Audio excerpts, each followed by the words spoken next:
So I have here a running list of every bad thing Michael has ever done. And I'll be turning this over to January at the end of tomorrow's ceremony. But anyway, so I'm going to keep this short because I'm eating some buddies at Chili's after this.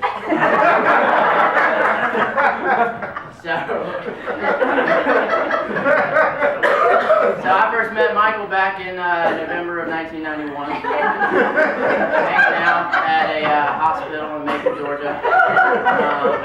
At the time, I didn't realize that Michael would one day become one of the best friends I would ever have. And that's primarily because I had just been born, and it was entirely unreasonable to expect that level of mental processing. When Michael asked me to be his best man, I was obviously super excited. You know, Michael's a guy that I've always looked up to, and this is really a huge honor for me. And I've been really excited about it up until about a week ago. And at which point, you know, I was hanging out with Mac, Adam, and Madison last weekend, and Michael, obviously, and we were recounting stories of years past, like them flipping over canoes and whatnot. And it was at that point I realized Michael didn't have a lot to choose from as far as best man was concerned.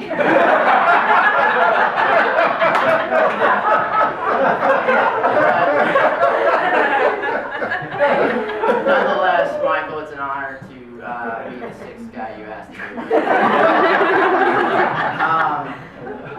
Before I go any further, I do want to give a couple of shout outs to some people in the room. Mom and Dad, thank y'all for putting in all the work into this rehearsal dinner. I know I speak for everyone when I say this has been fantastic, and you know, it couldn't have turned out better. The beer is really good. You know, well done. But seriously, you know, I know a lot of work and stress went into this, so thank y'all for doing that. To the stewards, thank y'all for, you know, traveling all this way, and everybody else who came from, you know, further out, and putting all the work. January, this includes you, obviously. Putting in all the work to plan this wedding. I can only imagine how stressful that must have been at times, but I know tomorrow is just going to be so fantastic, and everybody's going to have so much fun celebrating you two. And we've all been so excited for this wedding for so many different reasons. I'm excited that I get to be part of it in such a special way. I'm excited to get a sister-in-law. Michael's obviously excited to be able to call the girl of his dreams his wife. And my parents are excited that they didn't have to pay for it.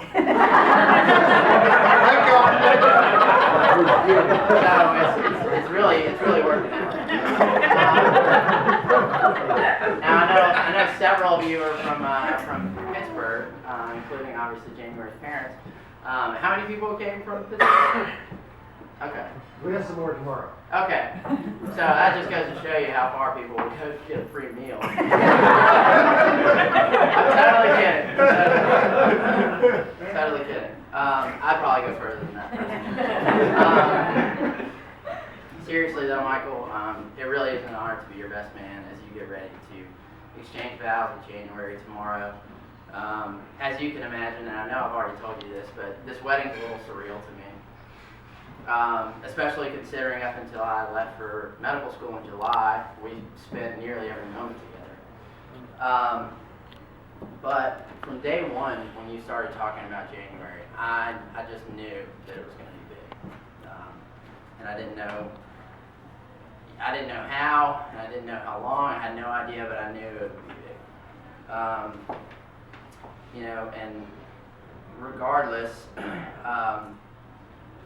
well, I'll get to that in a second. I know your marriage is going to be a strong one, and I don't say that based on the way that you two talk about each other or the way that you two look at each other, but rather how passionately you both love God and how intently focused you both are on always placing Him first. And, you know, I know you two know this, but as long as you continue to do that, your relationship with each other will only grow stronger. Regardless of whether or not it progressed faster than shipping with Amazon Prime.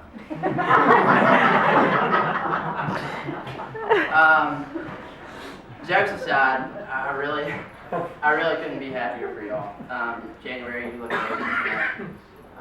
I can't even imagine how stunning you will look tomorrow, but I know you're going to blow everyone away.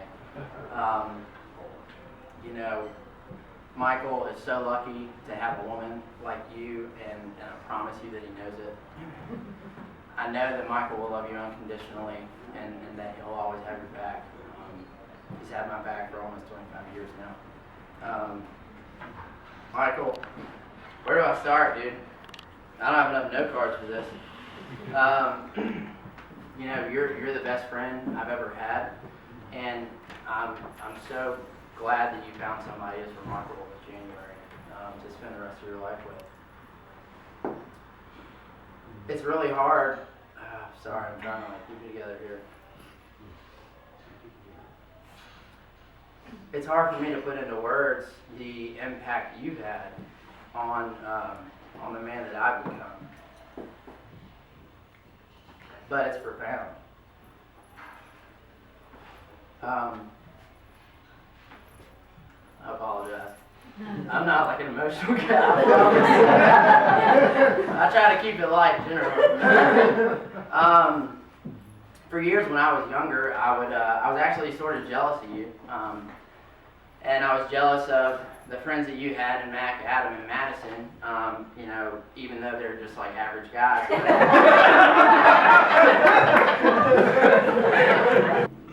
Even though I always had friends that I hung out with, not all of them, they weren't always the same. And it wasn't until I had gotten a little older that I realized for me, that lifelong best friend was you. You've always been there for me in times when really nobody else could. And I'm not going to get into all those times, but you know exactly what I'm talking about. I'll never forget when I was in middle school and some older guys on the football team were messing with me, and as soon as you heard it, you made a beeline to the middle school to back me up, and those dudes never mess with me again.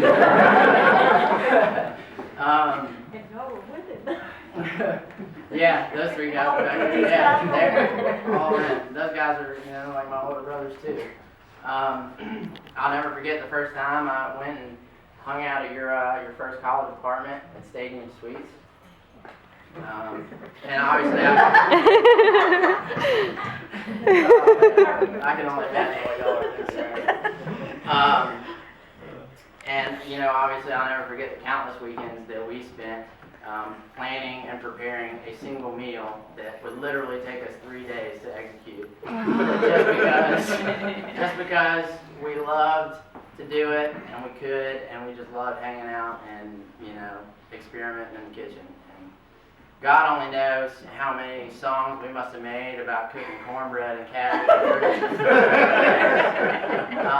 But those are some of my favorite memories. And I could go on, but the point is that I love you, man.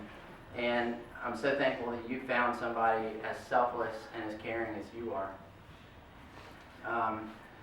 January, as my soon-to-be sister, I love you. And I'm so happy that you two have found each other. I know that Michael will always take care of you, and I know that you will always take care of him. But most importantly, remember that you always have God to lean on in the good times and the bad times. And I want to close with one of my favorite verses from one of my favorite books of the Bible, and that's Proverbs chapter 3, verses 5 and 6.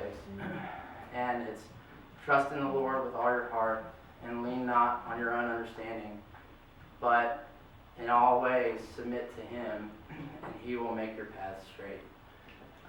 And I think that is just, it's such a beautiful verse that applies to so many different aspects of life, especially this. And to God-fearing people such as yourself, I know that y'all understand that, and I know that you will continue to grow in your relationship with each other and your relationship with God over the years. I love y'all. I wish y'all all the best. And I can't wait for you to make your own songs about cabbage and cornbread in the kitchen. To Michael and January. Cheers. Cheers. Cheers. By the way, this isn't actually every bad thing in my